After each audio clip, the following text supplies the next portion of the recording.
Bonjour les amis. Bon appétit.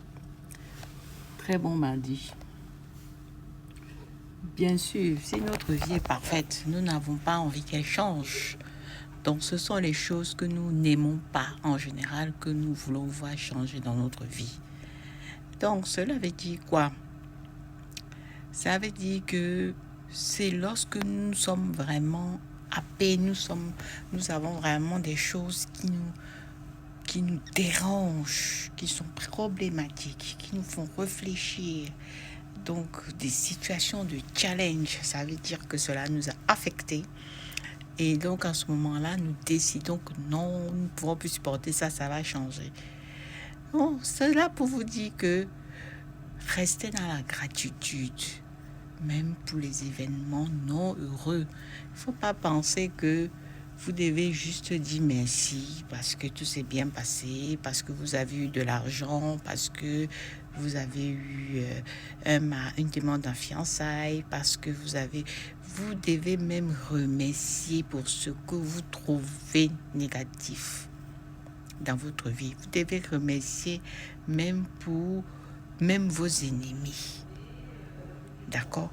À partir du moment, parce que le jour où vous allez commencer à comprendre que même vos ennemis ont été, la main de Dieu ont été là pour vous faire arriver où vous deviez arriver, et que sans leur méchanceté ou sans leur manœuvre ou sans leur jalousie ou sans leur manigance, vous n'auriez pas réussi. C'est là où vous allez comprendre beaucoup de choses. Que le passage pour arriver en haut, pour arriver sur son trône, nécessite qu'on soit éprouvé, qu'on soit à terre, nécessite qu'on passe par une épreuve qui nous chamboule. Donc, remerciez les challenges, car c'est ces challenges-là qui vont vous donner la force, qui vont vous donner la niaque, qui vont vous donner l'envie de tout changer, qui vont vous donner envie de penser à autre chose, de penser au monde meilleur, de penser à la situation meilleure, de penser à votre siège de roi.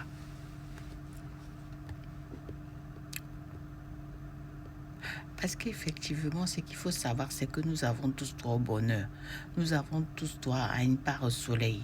Nous avons tous droit à vivre la meilleure version de nous-mêmes.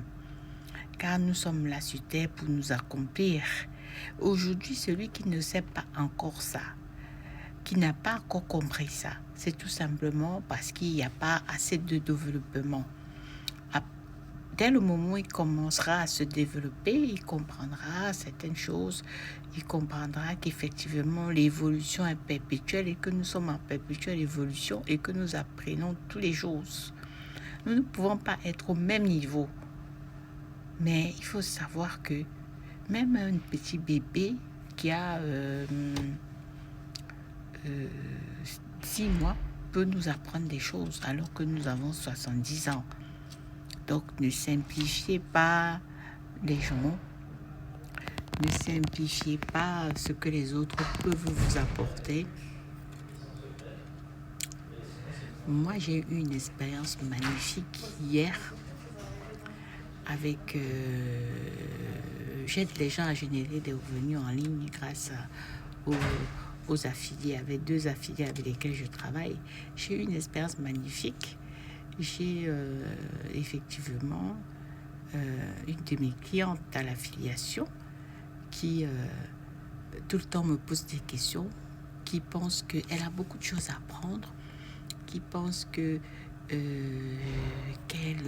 aura du mal, qui pense que mais elle va tellement vite et elle se renseigne tellement, et au début elle se sous-estime en disant je ne connais pas ça, je ne connais pas l'informatique, je ne connais pas ceci. Et dans tout cela, je l'ai rassurée.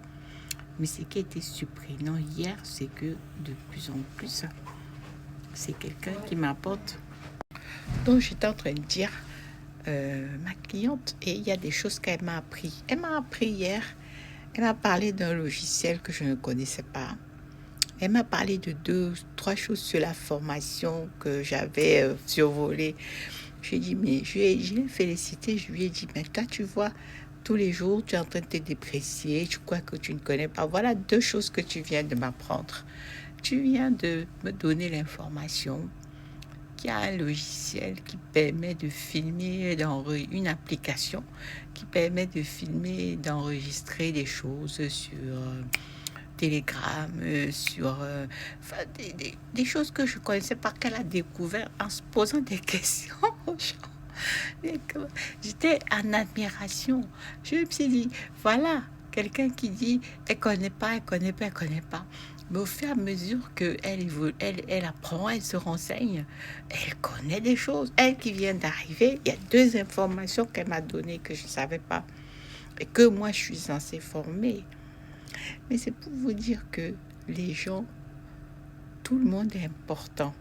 Chaque personne a son don et talent, chaque personne a son unicité, son authenticité, et tout individu doit servir sur ce monde avec son potentiel divin qui est bien évidemment ses dons et talents acquis dès le ventre de sa mère.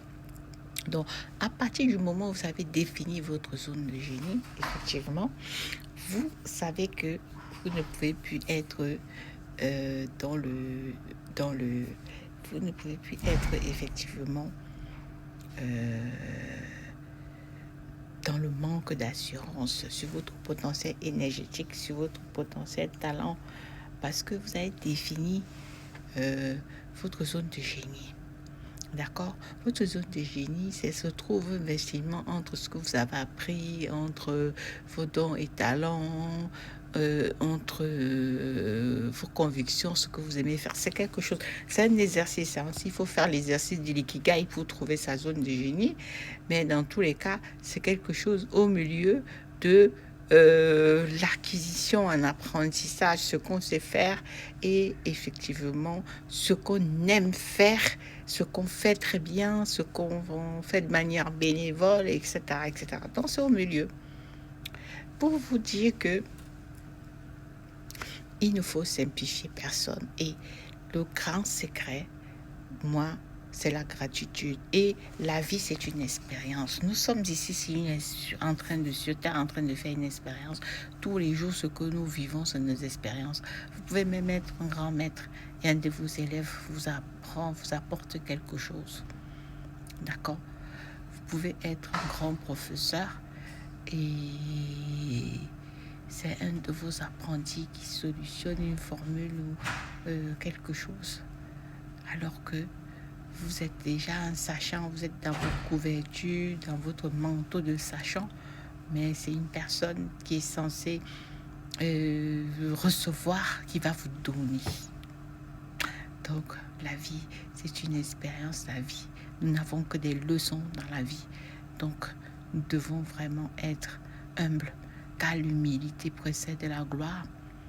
Et dans cette humilité, si nous acceptons d'être au service, si nous acceptons de donner notre énergie qui est notre potentiel divin, don et talent, nous acceptons de le mettre au service. Nous ne pouvons recevoir que l'abondance, que ce que nous méritons. Parce que toute énergie qui est servie sur cette terre revient à l'envoyeur. Donc, ne pensez pas que vous allez faire des choses, vous allez faire du mal à autrui, vous allez faire et vivre heureux. Arrêtez de rêver. Tout ce que vous allez donner, vous allez le recevoir. Tout ce que vous allez souhaiter aux autres, vous allez le recevoir. Ne pensez pas que c'est dit seulement comme ça dans les Saintes Écritures ou que les êtres humains répètent des choses qui n'ont pas de sens. Vous allez expérimenter exactement ce que vous avez souhaité aux autres. Vous allez recevoir exactement tout ce que vous avez souhaité aux autres, que ce soit le bien, que ce soit ce qui n'est pas bien aussi. Vous recevrez tout. Donc, faites attention à ce que vous souhaitez aux autres et surtout, Rééquilibrez votre énergie grâce à la gratitude. Celui qui ne sait pas le faire, je suis là.